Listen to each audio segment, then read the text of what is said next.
Olá, sejam bem-vindos ao Terceiro Milênio, a visão espírita para uma nova era, um programa da Liga Espírita Pelotense. O Terceiro Milênio hoje tem um tema fascinante que é sobre mediunidade. O que é? Todas as pessoas a possuem? Como podemos saber se somos ou não somos portadores da mediunidade? Existe mediunidade em crianças e os animais possui mediunidade? Bem, essas e outras questões nós estaremos abordando durante o nosso programa. E para essa temática, aqui junto conosco, o nosso convidado, nosso amigo, escritor, historiador, Marcelo Gil. Marcelo, que alegria, satisfação de receber no Terceiro Milênio, seja bem-vindo. Olá aos nossos telespectadores, é um prazer muito grande nós estarmos aqui novamente no teu programa, para abordarmos esse tema, que é um tema central dentro da doutrina espírita, a questão da mediunidade. E que, apesar de ser um tema central dentro do espiritismo, ainda é muito pouco conhecido. Certo. Existe muita fantasia em torno da mediunidade. Por isso é sempre muito oportuno nós esclarecermos o que é a mediunidade, como ela funciona e como ela deve ser, inclusive, educada, né? Então, o que é mediunidade?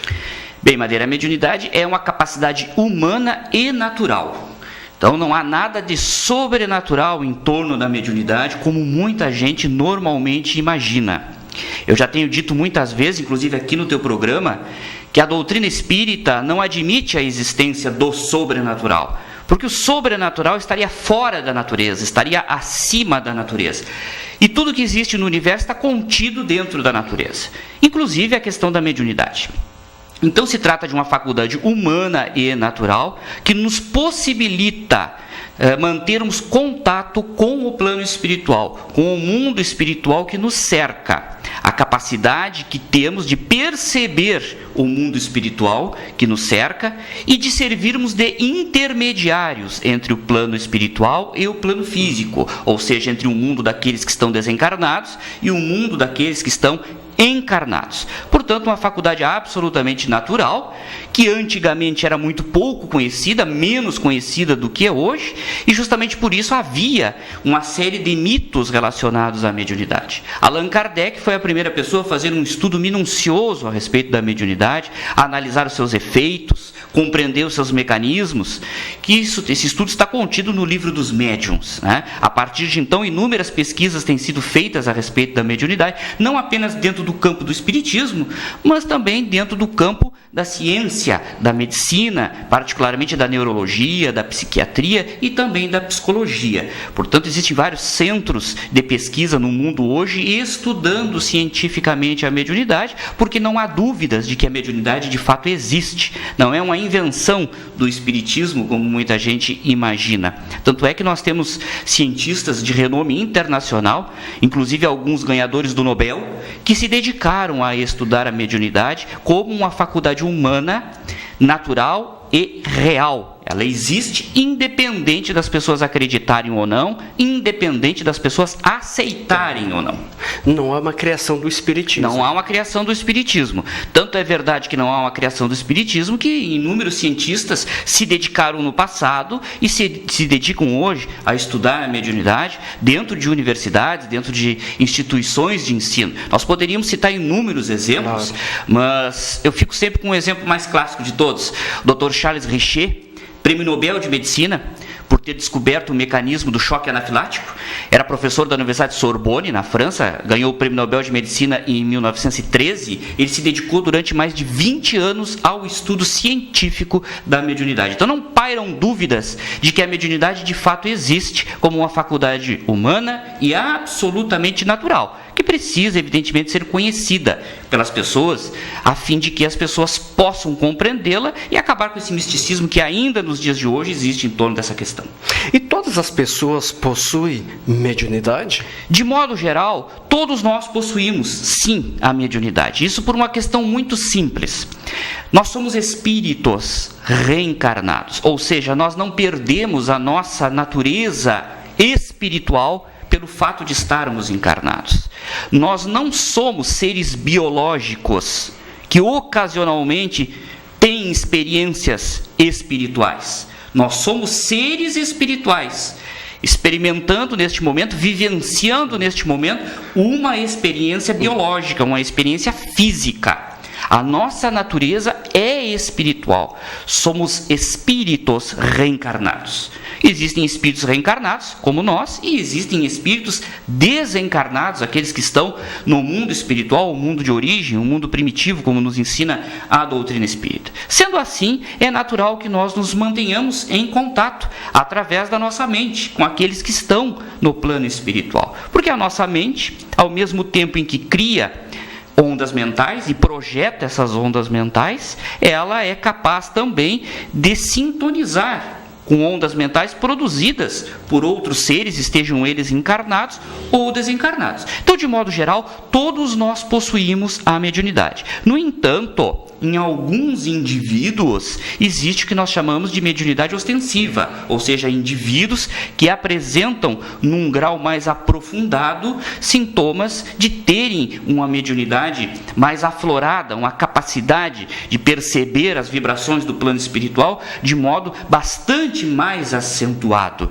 Então, Allan Kardec deixa claro no Livro dos Médiuns, como eu falei aqui, o primeiro tratado a respeito de mediunidade, o primeiro livro que contém a primeira investigação realizada em torno da mediunidade, Kardec deixa claro que, de modo geral, todos somos médiuns. No entanto, é possível que se use essa expressão médium para designar aquelas pessoas que possuem essa capacidade mais aflorada, que possuem uma mediunidade ostensiva, ou seja, que num grau mais aprofundado tem essa capacidade de perceber as vibrações do plano espiritual que nos cerca e de transmitir as mensagens que partem do mundo espiritual, servirem de intermediários entre o plano espiritual e o plano físico. Justamente porque a palavra médium vem de meio, de intermediário, um indivíduo que vai fazer intermediar as relações entre o plano físico e o plano espiritual. E a esse respeito eu te pergunto, como podemos saber se somos ou não somos portadores desta mediunidade, o qual tu nos relata, essa mediunidade mais ostensiva, mais aflorada, né? Como nós podemos assim, saber ou não saber, né? Se somos ou não somos portadores desta mediunidade? As pessoas que têm a mediunidade ostensiva, ou seja, que têm essa sensibilidade mais acurada, essa capacidade mais aprofundada de perceber as vibrações do plano espiritual, seguidamente vivenciam experiências nesse sentido, ou seja, conseguem de modo mais nítido perceber essas influências do plano espiritual, seja pela visão, ou seja, conseguem ver os espíritos, seja pela audição, conseguem ouvir os espíritos, ou conseguem sentir a sua presença. A mediunidade ela pode se manifestar de diversas formas. Allan Kardec classifica a mediunidade de modo geral em mediunidade de efeitos físicos e mediunidade de efeitos inteligentes. No entanto, dentro desta classificação geral, existem inúmeros tipos, inúmeras possibilidades de se manter contato com o plano espiritual. Normalmente, as pessoas que possuem a mediunidade ostensiva, esta capacidade mais acurada de sentir, de perceber as vibrações do plano espiritual, costumam então vivenciar seguidamente episódios nesse sentido. Costumam sentir a presença dos espíritos, ouvir, ver. Inclusive, isso pode causar à pessoa uma série de perturbações, porque nós sabemos que estamos rodeados de espíritos o tempo inteiro. André Luiz, Emmanuel, através da mediunidade de Chico Xavier, costumam afirmar que o número de desencarnados, o número de espíritos desencarnados, é sempre muito maior do que o número de encarnados. Então, frequentemente, nós estamos cercados por espíritos e, por vezes, sintonizamos com os espíritos inferiores. Porque, como eu disse há pouco, a nossa mente é um aparelho que, ao mesmo tempo que projeta ondas mentais, sintoniza com ondas mentais. Então, nós costumamos sintonizar com aqueles que escolhemos pelo nosso padrão de pensamento, para estarem à nossa volta. As nossas companhias espirituais são escolhidas por nós mesmos, mesmo que a gente não perceba isso. Quando nós pensamos, quando nós sentimos, quando nós cultivamos certas emoções, estamos vibrando. emitindo vibrações mentais, que vão atrair os espíritos que sintonizem com essas vibrações. Então, normalmente, a pessoa que possui essa capacidade mais acurada e que não vigia o seu próprio pensamento, que não disciplina a sua própria mente, acaba atraindo presenças de espíritos perturbados, que acabam, por consequência, perturbando a pessoa, que se torna, então, vítima, às vezes, até de um processo obsessivo, né? Que é aquele processo através do qual os espíritos acabam perturbando ostensivamente o indivíduo de modo contínuo, de modo persistente. E como surge a mediunidade em nossa vida? E se há um limite de idade para o surgimento da mediunidade? Como é que ela surge? E se há um limite de idade para o surgimento? Não há um limite de idade. É muito comum, depois vamos abordar isso mais adiante, que crianças, inclusive, tenham já a percepção do mundo espiritual. Não é? Quando nós reencarnamos e nós trazemos conosco o compromisso da mediunidade, a chamada mediunidade tarefa, que é aquele indivíduo que antes de reencarnar programou um trabalho na área da mediunidade. Quando chega o momento do planejamento na encarnação, o momento correto, onde aquilo foi planejado para que essa capacidade ela aflorasse, os sinais da mediunidade vão aflorar. Isso varia muito de pessoa para pessoa, porque isso vai depender, inclusive, em se tratando de mediunidade tarefa, isso vai depender do planejamento reencarnatório daquele indivíduo. Cada um de nós, quando reencarna obedecendo um planejamento reencarnatório. A reencarnação não acontece de qualquer jeito. A reencarnação acontece obedecendo um planejamento reencarnatório, que, por sua vez, é feito com base na lei de ação e reação. Então, o que vai determinar o nosso planejamento reencarnatório será as nossas necessidades. Serão as nossas necessidades. O que nós temos de necessidades, o que nós temos de méritos, o que nós temos de dívidas para resgatar, tudo isso vai ser levado em consideração a fim de planejarmos a nossa encarnação. Portanto, é comum que o indivíduo, antes de reencarnar, assuma o compromisso de trabalhar com a mediunidade. E isso fica programado para que, num determinado momento da vida do indivíduo, ele comece, então, a experimentar os sinais da mediunidade ostensiva, a fim de que busque, então, o esclarecimento, para que, se esclarecendo, possa colocar a mediunidade a serviço de si mesmo e a serviço do próximo. Isso varia muito de pessoa para pessoa. É comum, no decorrer da vida, as pessoas experimentarem essa situação, alguns em idade mais avançada, outros na adolescência, enfim, vai variar muito de indivíduo para indivíduo. Isso. E não existe uma regra. Não existe uma regra absoluta. É possível que a pessoa, desde criança, já tenha os sinais da mediunidade ostensiva, já consiga perceber de modo intenso a presença espiritual à sua volta. E pode acontecer também que o indivíduo, em uma determinada idade da vida, mais avançada, na adolescência, ou até mesmo depois da adolescência, já na idade adulta, consiga, a partir de um determinado momento, começar a perceber um envolvimento espiritual. Isso vai depender do planejamento reencarnatório de cada um. Agora, também é muito comum a pessoa experimentar desde cedo os sinais da mediunidade ostensiva e não querer ver isso, não querer perceber, negar isso para si mesmo. Porque sabe, no fundo, que tem um compromisso com a mediunidade e a pessoa não está disposta a colocar em prática o compromisso que ela mesma assumiu. E vai relegando isso até um determinado momento da vida, quando não consegue mais, em função da perturbação. Porque quando o indivíduo possui a mediunidade tarefa e não a coloca em prática, não a educa para colocá-la a serviço do próximo, normalmente ele acaba se perturbando, porque não consegue lidar com a própria faculdade que tem por não conhecê-la. É exatamente isso que eu quero te perguntar, Marcelo, a esse respeito que tu estás nos colocando.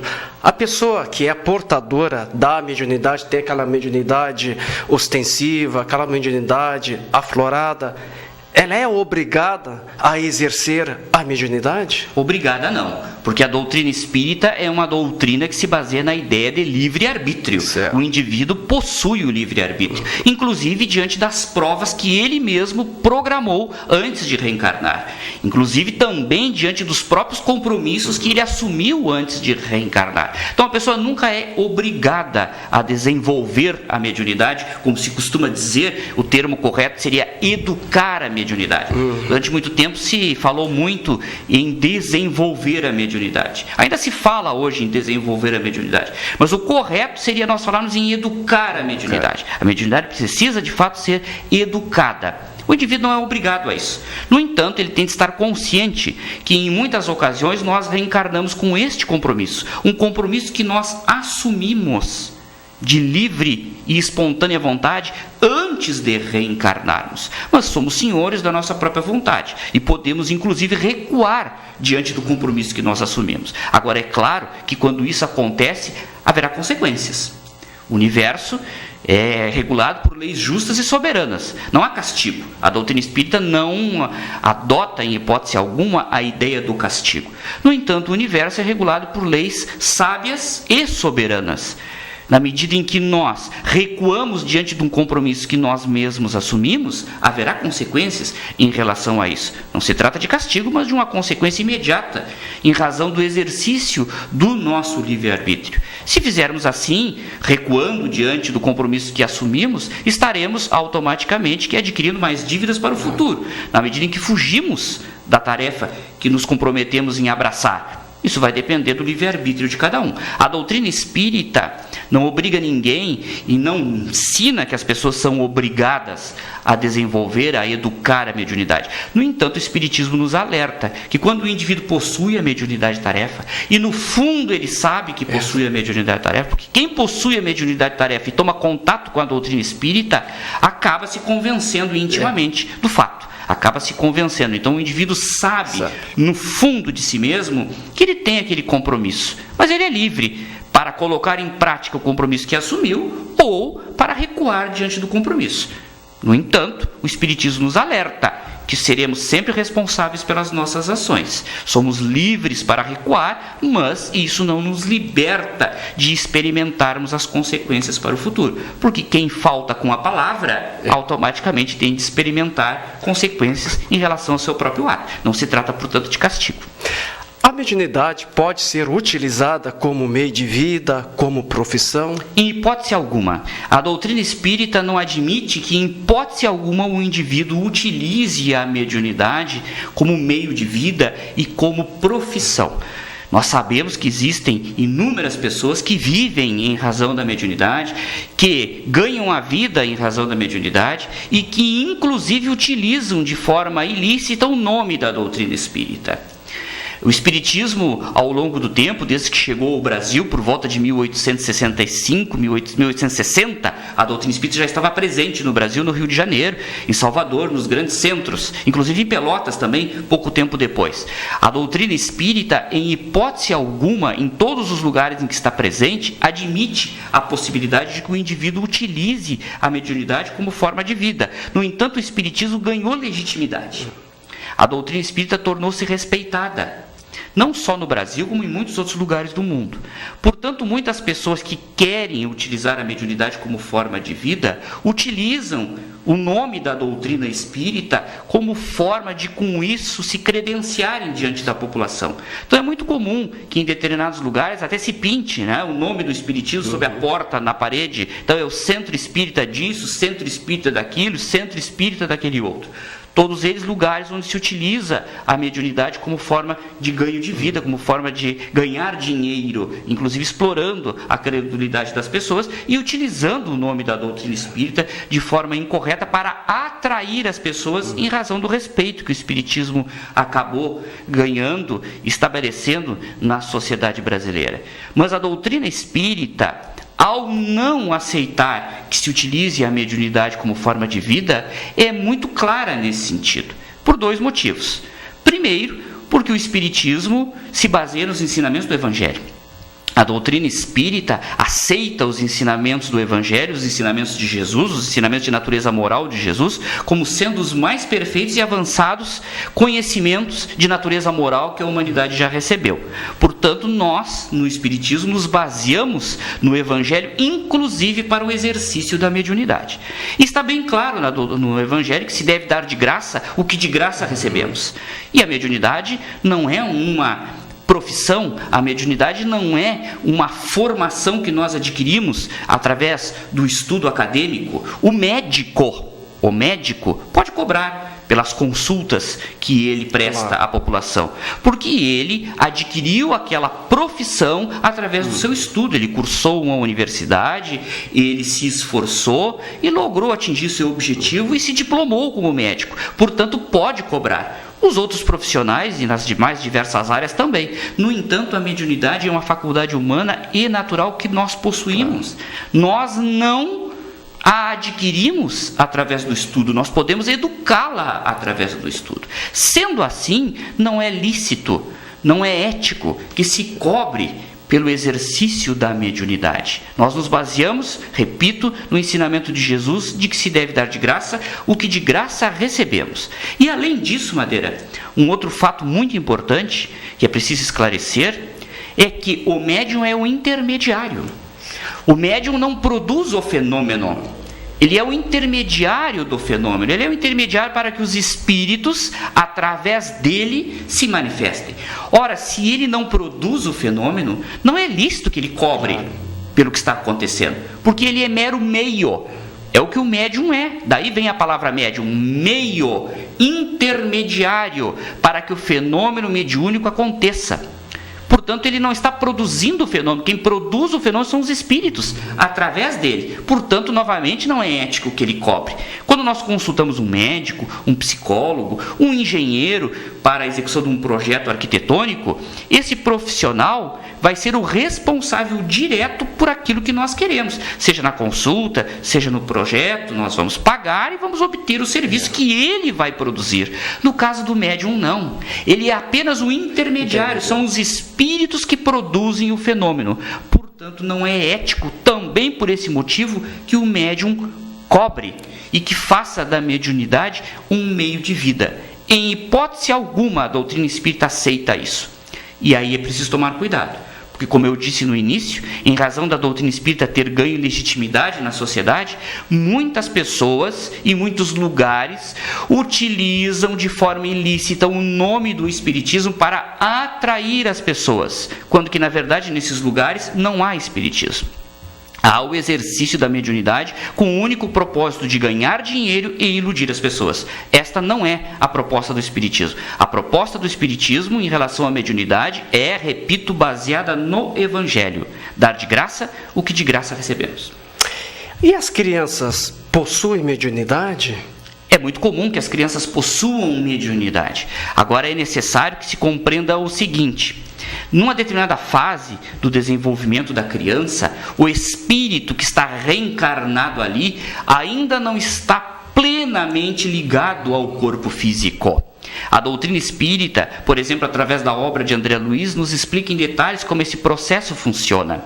O espírito se liga ao novo corpo, quando vai reencarnar, no momento da concepção. Este corpo fica em formação durante um determinado período de tempo, de 9 meses em geral, no útero da mãe. Durante esse período, o espírito está se ligando magneticamente ao corpo que está se formando. Quando a criança nasce, o espírito ainda tem uma certa liberdade relativa em relação àquele novo corpo, porque é um corpo ainda muito frágil. Normalmente, esse processo de consolidação da reencarnação dura até os 7 anos. Então, o que acontece? Neste período, o espírito que está reencarnado naquela criança ainda conserva uma liberdade muito grande em relação ao plano físico. Então, ele se mantém em contato natural com o plano espiritual durante boa parte do tempo. É por isso que as crianças relatam episódios muito frequentes de verem espíritos, ouvirem espíritos, inclusive dos amigos imaginários, né, que praticamente todas as crianças têm e que, na verdade, grande parte das vezes são espíritos que as acompanham e que a criança consegue perceber a presença porque não está ainda inteiramente, de modo pleno, ligada àquele corpo físico no qual o espírito está reencarnado. Normalmente isso dura até os 7 anos, um pouco menos, um pouco mais. Então é um processo natural. O espírito que está ali reencarnado está como entre dois mundos, entre o mundo físico e o mundo espiritual, e consegue perceber ao mesmo tempo os dois. É claro que a criança não entende direito o que está acontecendo. Cabe ao adulto perceber essa situação. Cessado essa primeira fase, a criança então entra numa segunda fase, onde normalmente esse tipo de fenômeno cessa. No entanto, pode ser que continue, quando o indivíduo possui a mediunidade ostensiva. É natural que nesses indivíduos o processo não cesse. E a criança que desde cedo via, ouvia e sentia a presença dos espíritos, continua depois disso sentindo a presença dos espíritos, percebendo os espíritos, os ouvindo e até mesmo os vendo. Então é algo que varia muito de pessoa para pessoa. Nós temos casos de médiuns notáveis na doutrina espírita, como é o caso de Chico Xavier, Divaldo Franco, Raul Teixeira, que relatam esses médiuns episódios de ver, sentir a presença dos espíritos desde a mais tenra idade. 3, 4 anos já sentiam a presença dos espíritos, já viam os espíritos, já os ouviam, e esse processo não cessou. Ivone Pereira, a grande médium brasileira, é um outro exemplo. Ela narra essa situação que desde a mais tenra idade ela percebia a presença dos espíritos, e o processo dela não cessou, porque ela trazia a mediunidade tarefa, a mediunidade ostensiva em um grau muito profundo. Chegou a idade em que normalmente o processo cessa, por volta dos 7 anos, e ele não cessou, porque nela este processo era natural. Ela tinha uma imensa tarefa a executar em relação à mediunidade. Então vai sempre variar de caso para caso, de pessoa para pessoa. E que os pais devem fazer, assim, quando observar que essa criança, no caso, já passou dos seus 7 anos, 8 anos de idade, e que continuou essas manifestações mediúnicas, o que eles devem fazer? Bom, em primeiro lugar, deve-se encarar o processo como absolutamente natural. Esse é o grande problema que normalmente vem, Madeira. As pessoas encaram isso como sendo algo sobrenatural. Repito o que disse no início, o Espiritismo não aceita a existência do sobrenatural. Tudo que existe está contido dentro da natureza. Este é um processo natural e que, portanto, deve ser encarado com naturalidade. O primeiro grande problema vem daí. As pessoas encaram isso como uma coisa absolutamente estranha, encaram isso como algo que está fora do contexto da natureza e, consequentemente, acabam causando problemas para a criança, que se sente então diferente e que, em algumas situações, acaba, inclusive, passando a acreditar que está louco ou que é louca. Isso é muito comum, porque os adultos não sabem lidar com isso. Consideram que seja fantasia, consideram que seja alucinação, mas a criança que está vivenciando isso, para ela aquilo é absolutamente real. Consequentemente, ela passa a acreditar que está louca, que está desequilibrada, e se ressente em relação a isso e se torna cada vez mais introspectiva. Então é necessário, em primeiro lugar, encarar o processo como algo natural e buscar a orientação adequada, tanto a orientação de profissional, a orientação de psicólogo, se for o caso, a orientação do psiquiatra, se for o caso, mas também a orientação numa casa espírita, onde os pais, então, entrarão em contato com a doutrina espírita e compreenderão que esse processo é um processo natural e que precisa, evidentemente, ser acompanhado, a fim de que não cause transtornos nem à vida da criança e nem à vida da família. Fundamental é isso, encarar como algo natural e procurar o esclarecimento. Hoje nós temos um universo imenso de obras espíritas que explicam como funciona a mediunidade, o que é a mediunidade, como ela deve ser tratada, trabalhada e educada. Desde o Livro dos Médiuns, de Allan Kardec, o primeiro, até os livros de André Luiz, enfim, inúmeros livros hoje podem ser encontrados em qualquer livraria, em qualquer biblioteca de casa espírita, abordando o tema mediunidade de forma absolutamente natural. E os animais possuem mediunidade? Eu não gosto de utilizar a expressão mediunidade relacionada aos animais, porque a mediunidade é a capacidade, ela pode ser entendida como a capacidade de nos tornarmos intermediários entre o plano físico e o plano espiritual. E os animais não poderão agir dessa forma. Um cachorro, um gato, um cavalo não pode psicografar uma mensagem, não pode transmitir a mensagem pela psicofonia, que nós normalmente conhecemos e chamamos de incorporação. Então, por isso eu não gosto de utilizar a expressão mediunidade para os animais. No entanto, eles possuem sim sensibilidade que os torna capazes de perceber as influências espirituais. Os animais, a exemplo de muitas pessoas, conseguem sim perceber as influências do plano espiritual, conseguem perceber as vibrações do plano espiritual, conseguem ver inclusive os espíritos, ouvir os espíritos em muitas circunstâncias. Alguns animais possuem essa capacidade mais aflorada, mais desenvolvida, e outros menos. Exemplo de um animal que possui essa capacidade muito aflorada de perceber o plano espiritual à nossa volta é o gato, que desde o Egito Antigo é tido por um animal sagrado justamente em função de ter essa capacidade de perceber os espíritos, que para os egípcios antigos eram os deuses. O cavalo também tem essa capacidade bastante desenvolvida de perceber o mundo espiritual. Tanto é que no interior do Rio Grande do Sul são muito famosos os casos de cavalos que não passam em determinados lugares, que se negam a passar em determinados lugares, onde aconteceram desastres, onde pessoas se suicidaram, enfim, onde aconteceram grandes tragédias e onde certamente existem espíritos ali apegados àquele lugar. As pessoas passam, não percebem a vibração, mas o animal se nega a passar naquele lugar justamente porque ele percebe a vibração que está além da matéria. Isso é prova de que os animais possuem essa sensibilidade de perceber o mundo espiritual, em alguns casos até bem mais desenvolvido que os próprios seres humanos. No entanto, eu não gosto de utilizar a expressão médium quando se refere aos animais, porque eles não vão em nenhum momento servir de intermediários para que a mensagem saia dos espíritos e chegue até os encarnados. Marcelo, falar sobre mediunidade é espetacular. Gostaríamos de ficar mais tempo contigo aqui. Com certeza, é um tema vasto. Muito, muito, muito. E fascinante, né? Queremos te agradecer profundamente a tua presença aqui conosco. Agradeço o teu convite, espero retornarmos aqui para abordarmos esse tema e outros temas. Um grande abraço aos nossos telespectadores. Nosso muito obrigado. Lembrando que os nossos programas podem ser acessados pelo portal lep.org.br/terceiro milênio. Nós ficamos por aqui, agradecemos sua atenção, sua audiência, seu carinho. Nosso muito obrigado. Muita paz a todos e que Deus nos abençoe.